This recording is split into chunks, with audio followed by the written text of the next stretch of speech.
Hello friends. आज हम contract की डेफिनेशन समझने की कोशिश करेंगे। जब हम इंडियन कॉन्ट्रैक्ट एक्ट की सेक्शन 2H को देखते हैं तो उसमें हमें कॉन्ट्रैक्ट की डेफिनेशन देखने को मिलती है और सेक्शन 2H कहता है N agreement which is enforceable by law is a contract, अर्थात विधि द्वारा प्रवर्तनीय करार संविदा होते हैं। लेकिन जब हम इस डेफिनेशन को देखते हैं तो इसे समझना थोड़ा टफ है। इसका मतलब ये है कि यदि हम प्राइमा फेसाई देखें कि an agreement which is enforceable by law is a contract, तो यहाँ पर हम कॉन्ट्रैक्ट की डेफिनेशन इजीली समझ नहीं पा रहे हैं। लेकिन यहाँ पर यदि हम इसे तोड़ देते हैं, इस डेफिनेशन को हम तोड़ देते हैं और इसमें हम दो चीज़ें निकाल लेते हैं, एक तो एग्रीमेंट और एक एनफोर्सेबल बाय लॉ।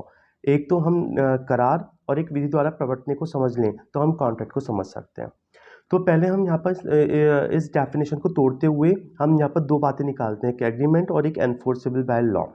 यदि हम एग्रीमेंट को समझते हैं और फिर एनफोर्सेबल बाय लॉ को समझते हैं और दोनों को हम ऐड करते हैं तो यहाँ पर हमें कॉन्ट्रैक्ट की डेफिनेशन देखने को मिल जाएगी, समझ में आ जाएगा हमें अच्छी तरह। एग्रीमेंट के लिए हम we need to follow 4 steps. One is offer, second one is acceptance, third one is promise and fourth one is consideration. देखिए समझते हैं। एक एग्रीमेंट बनाने के लिए हमें 4 स्टेप्स मूव करने पड़ेंगे। पहला जो है ऑफर, यानी कि जिसे हम प्रपोजल कहते हैं, प्रस्तावना या प्रस्ताव के नाम से जाना जाता है सेक्शन 2A में। इसका मतलब ये है कि हम डेली रूटीन में बहुत ऑफर्स करते हैं, लेकिन यहाँ पर हमने ऑफर किसी भी चीज़ का हो सकता है। सपोज मुझे एक पेन खरीदना है ए से, तो मैं ए को ये ऑफर कर सकता हूँ कि आप मुझे अपना ये पेन इतने रुपए में आप मुझे अपना पेन बेचना चाहेंगे। तो ये मेरी तरफ से ऑफर हो सकता है कि मेरे पास कोई पेन है, मैं उसको बेचना चाहता हूँ, तो मैं ए को ऑफर कर रहा हूँ कि मैं आपको ये पेन बेचना चाहता हूँ या उससे खरीदना चाहता हूँ, कुछ भी ऑफर हो सकता है। लेकिन एक एग्रीमेंट बनाने के लिए वो ऑफर एक्सेप्ट होना चाहिए, जिस सेकंड एलिमेंट होगा एक एग्रीमेंट को बनाने के लिए। तो सबसे पहले एक ऑफर होगा जिसे हमने प्रस्तावना प्रस्ताव भी कहा है, जो सेक्शन 2A में डिफाइन किया हुआ है। उसके बाद सेकंड स्टेप है एक्सेप्टेंस, जो सेक्शन 2B में डिफाइन किया हुआ है। फिर सेक्शन 2B में ही प्रॉमिस को डिफाइन किया गया है, प्रॉमिस अर्थात प्रतिज्ञा को। और यदि हम 2B को देखें तो उसमें लिखा हुआ है accepted offer is a promise, यानी कि जैसे ही आपका ऑफर एक्सेप्ट हो जाता है ये क्या बन जाता है, ये बन जाता है प्रॉमिस। और इसमें जो फोर्थ स्टेप है एक एग्रीमेंट बनाने के लिए, जो लास्ट और फोर्थ स्टेप चाहिए वो है कंसिडरेशन। कंसिडरेशन यानी कि प्रतिफल, जिसको सेक्शन 2D में डिफाइन किया गया। ठीक है। जब हम एक ऑफर, एक्सेप्टेंस, प्रॉमिस और कंसिडरेशन को आपस में जोड़ देते हैं तो ये बन जाता है हमारा एग्रीमेंट या करार। और एग्रीमेंट को जो डिफाइन किया हुआ है वो सेक्शन 2E में डिफाइन किया गया। ठीक है। अब हम बात करते हैं कि डेफिनेशन सेक्शन 2H की, कॉन्ट्रैक्ट की। An agreement which is enforceable by law is a contract, विधि द्वारा प्रवर्तनीय करार संविदा होते हैं। तो यहाँ पर हमने एग्रीमेंट या करार को समझा है कि यदि हम 4 स्टेप्स पूरे कर लेते हैं तो ये बनता है agreement: offer, acceptance, promise and consideration. ठीक है। फिर हम बात करते हैं एनफोर्सेबल बाय लॉ या विधि द्वारा प्रवर्तनीय, और ये बात भी समझ लेते हैं और इसे एग्रीमेंट के साथ जोड़ देते हैं तो हमारा बन जाएगा कॉन्ट्रैक्ट।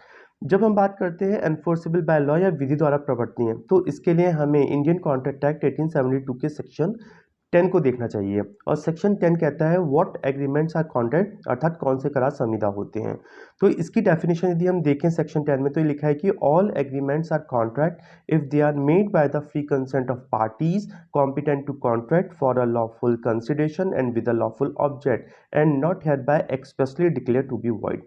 वे सभी करार संविदा होते हैं जो संविदा करने में सक्षम पक्षकारों की स्वतंत्र सहमति से विधिपूर्ण प्रतिफल के लिए और विधिपूर्ण उद्देश्य के साथ किए जाते हैं और एतद द्वारा अभिव्यक्त रूप से शून्य घोषित नहीं किए गए हैं।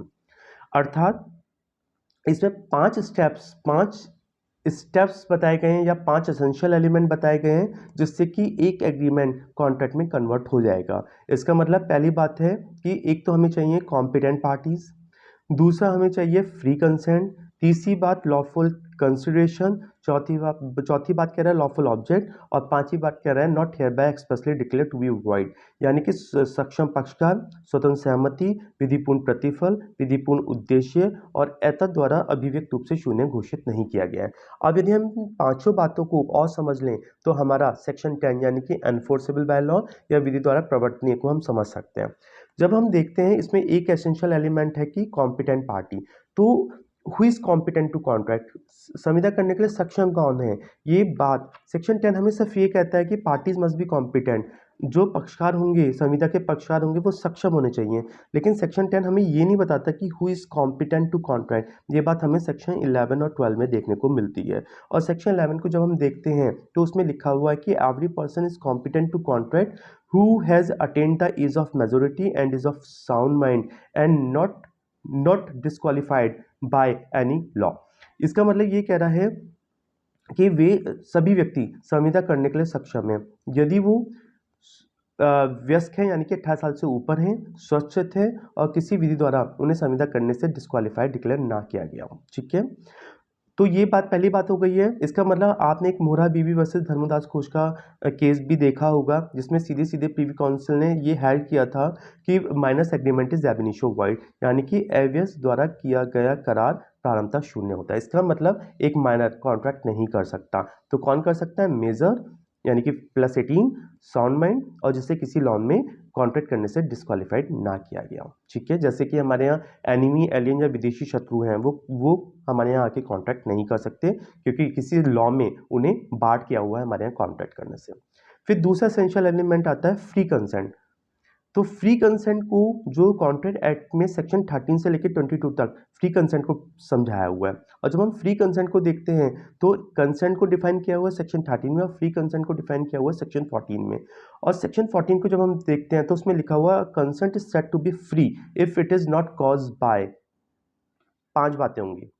कोई भी सहमति स्वतंत्र कही जाएगी यदि वह ना ली गई हो 5 बातों से। A consent is said to be free if it is not caused by coercion as defined in section 15, undue influence as defined in section 16, fraud as defined in section 17, misrepresentation as defined in section 18 and fraud under section 20, 21 and 22। कोई सहमति स्वतंत्र कही जाती है यदि वह ना ली गई हो धारा 15 में यथा परिभाषित उत्पीड़न से, धारा 16 में यथा परिभाषित असम्यक असर से, धारा 17 में यथा परिभाषित कपट से, धारा 18 में यथा परिभाषित मिथ्या उद्देशन से और धारा 20, 21, 22 के अंतर्गत भूल से ना ली गई हो। अब इसमें जो 5 बातें आती हैं इनसे हम बाद में किसी और लेक्चर में समझेंगे फ्री कंसेंट को पूरा डिटेल्ड। तो यदि फिर भी मैं सिर्फ यहाँ पर आपको ये बताने की कोशिश कर रहा हूँ कि यदि एक एनफोर्सेबल बाय लॉ यानी कि विधि द्वारा प्रवर्तनीय होने के लिए पार्टीज मस्ट बी कॉम्पिटेंट और there must be free consent of parties, यानी कि पक्षकारों की स्वतंत्र सहमति होनी चाहिए। अब स्वतंत्र सहमति कब मानी जाए, जब उसमें 5 चीजें नहीं होनी चाहिए। एक तो आपका कॉर्जन, एक अनड्यू इन्फ्लुएंस, फ्रॉड, मिसरिप्रेजेंटेशन और मिस्टेक। ठीक है, फिर हम बात करते हैं सेक्शन इसमें। अब देखिए सेक्शन 10 में 5 स्टेप हमें चलने हैं सेक्शन 10 में भी। तो इसमें एक तो फ्री कॉम्पिटेंट पार्टीज होना चाहिए, फ्री कंसेंट होना चाहिए और तीसरी और चौथी बात आती है lawful consideration and lawful object, यानी कि विधिपूर्ण प्रतिफल और विधिपूर्ण उद्देश्य की बात आती है।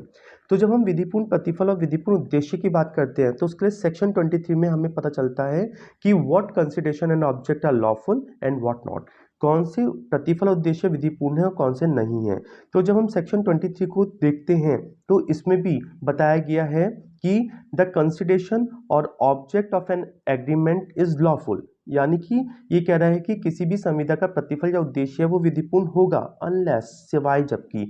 इसका मतलब जनरली तो हम ये मानते हैं कि हर कॉन्ट्रैक्ट का जो ऑब्जेक्ट और जो कंसिडरेशन है वो लॉफुल ही है, लेकिन हमारा मसला 5 बातों पे नहीं आना चाहिए। यदि इन 5 बातें जो मैं आपको बताने वाला हूँ इसमें आ जाएगा तो फिर हमारा जो कॉन्ट्रैक्ट का जो ऑब्जेक्ट है और जो कंसिडरेशन है वो लॉफुल नहीं माना जाएगा, और लॉफुल नहीं माना जाएगा तो हम एक कॉन्ट्रैक्ट नहीं बना पाएंगे क्योंकि सेक्शन 10 की सारी बातें पूरी नहीं होंगी। तो ये कौन सी 5 बातें हैं जरा समझ लेते हैं। According to section 23 the consideration और object of an agreement is lawful unless it is forbidden by any law, यदि वह विधि द्वारा प्रतिषिद्ध हो, और is of such a nature if permitted it would defeat the provision of any law, या वो ऐसी प्रकृति का हो कि यदि उसे अनुज्ञात कर दिया जाए तो विधि के किसी उपबंध को विफल कर देगा, और इज फ्रॉडुलेंट या वो कपटपूर्ण है, और implies injury of body और property of any person, या उसमें किसी व्यक्ति के शरीर या संपत्ति की क्षति अंतर्वलित हो। और लास्ट बात, the court regards it immoral और अगेंस्ट पब्लिक पॉलिसी, या न्यायालय उसे अनैतिक या लोक नीति के विरुद्ध समझता हो। यदि हम इन 5 बातों में से किसी भी बात पे आ पा रहे हैं तो फिर हमारा जो कॉन्ट्रैक्ट का ऑब्जेक्ट का कंसिडरेशन है वो लॉफुल नहीं होगा, और लॉफुल नहीं होगा तो सेक्शन 10 में हम पांचों बातें पूरी नहीं कर पाएंगे, और यदि पांचों बातें पूरी नहीं हो पाएंगी तो फिर हम कॉन्ट्रैक्ट नहीं बना पाएंगे, क्योंकि एक कॉन्ट्रैक्ट बनाने के लिए एग्रीमेंट तो होना ही चाहिए, साथ में सेक्शन 10 की सारी बातें पूरी होनी चाहिए। तो यहाँ पर पहली बात, कॉम्पिटेंट पार्टी भी होना चाहिए, फ्री कंसेंट भी होना चाहिए, और लॉफुल ऑब्जेक्ट और लॉफुल कंसिडरेशन भी होना चाहिए। और लास्ट पॉइंट जो सेक्शन 10 में हमें बताता है, is not expressly declare to be void, इसका मतलब है एतद द्वारा अभिव्यक्त रूप से शून्य घोषित ना किए गए हो संविधाएं।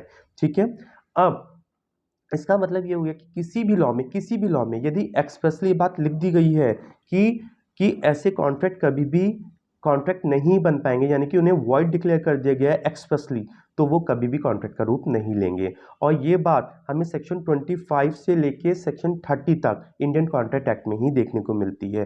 जब हम सेक्शन 25 को देखते हैं तो उसमें सीधे सीधे लिखा हुआ है, an agreement made without consideration is void, यानी कि प्रतिफल के बिना करार शून्य होता है। यानी कि यदि किसी एग्रीमेंट में कंसिडरेशन या प्रतिफल है ही नहीं तो वो कभी भी कॉन्ट्रैक्ट नहीं बनेगा। और दूसरी बात, इसमें सेक्शन 26 कहता है कि agreement in restaurant of marriage void, विवाह के अवरोधक करार शून्य होते हैं, यानी कि किसी विवाह को रोकने के लिए हम कोई भी एग्रीमेंट करेंगे वो कभी भी कॉन्ट्रैक्ट नहीं बन पाएगा, क्योंकि एक्सप्रेसली इसे वॉइड डिक्लेयर किया गया है। सेक्शन 27 कहता है agreement in restaurant of trade void, व्यापार को रोकने का करार शून्य है। 28 कहता है agreement in restaurant of legal proceedings void, यानी कि विधिक कार्रवाइयों को रोकने का करार शून्य है। सेक्शन 29 कहता है अनसर्टेन एग्रीमेंट्स वॉइड, यानी कि अनिश्चित करार शून्य होते हैं, यानी कि यहाँ सर्टेनिटी ना हो किसी एग्रीमेंट में। जैसे मैं आपको एक ऑफर करूं कि मैं अपना एक पेन 5 या 10 रुपए में आपको बेचना चाहता हूं, तो यहाँ पर ये अनसर्टेनिटी है कि उसका जो कंसिडरेशन या वैल्यू है वो 5 रुपए है या 10 रुपए है, तो ये कभी भी कॉन्ट्रैक्ट नहीं बनेगा। और सेक्शन 30 कहता है agreement by way of wagering void, यानी कि पदम के तौर के करार शून्य होते हैं। तो इसका मतलब है कि हमारा मसला, यदि हमें एक एग्रीमेंट को कॉन्ट्रैक्ट में कन्वर्ट करना है तो हमारा मसला सेक्शन 25 से लेकर 30 तक भी नहीं आना चाहिए। तो सेक्शन 10 में 5 बातें हमारी थी कि एक तो competent parties, free consent, lawful consideration and lawful object, and not expressly hereby declare to be void. यदि हम ये पांचों बातें पूरी कर लेते हैं सेक्शन 10 की और उसे हम एग्रीमेंट के साथ कनेक्ट कर देते हैं तो यही बनता है हमारा कॉन्ट्रैक्ट, यानी कि an agreement which is enforceable by law is a contract. विधि द्वारा प्रवर्तनीय, यानी कि सेक्शन 10 सारी बातें हमने पूरी की, विधि द्वारा प्रवर्तनीय करार संविदा होते हैं। तो मुझे लगता है कि आपको ये लेक्चर आपके लिए बेनिफिशियल होगा, और इसमें से आप इसे एक बार बुक से रीड करेंगे तो आपके कंसेप्ट बिल्कुल क्लियर हो जाएंगे। और इसमें हमें ये बात भी देखने को मिलती है कि जब हम एक एग्रीमेंट बनाते हैं तो हर एग्रीमेंट जरूरी नहीं है कॉन्ट्रैक्ट हो, क्योंकि यदि आपने सेक्शन 10 की सारी बातें पूरी नहीं की हैं, तो यदि आपने सिर्फ 4 स्टेप पूरे किए हैं, ऑफर, एक्सेप्टेंस, प्रॉमिस और कंसिडरेशन, तो यहाँ तक आप एग्रीमेंट तो बना पा रहे हो, लेकिन यदि आप सेक्शन 10 की पूरी बात नहीं कर पाए तो फिर ये कॉन्ट्रैक्ट नहीं बनेगा। लेकिन एक बार यदि आपने कॉन्ट्रैक्ट बना लिया है तो वो एग्रीमेंट होगा ही होगा, यानी कि all agreements are not contract but all